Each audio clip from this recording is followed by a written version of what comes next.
నాకు నా తోడుగా నా అండగా నీవు నిలిపావయ్యా.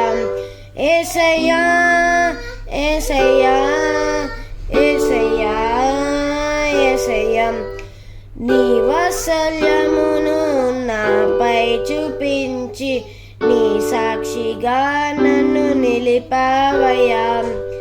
ఆశ్చర్య కార్యములు ఎన్నో చేసి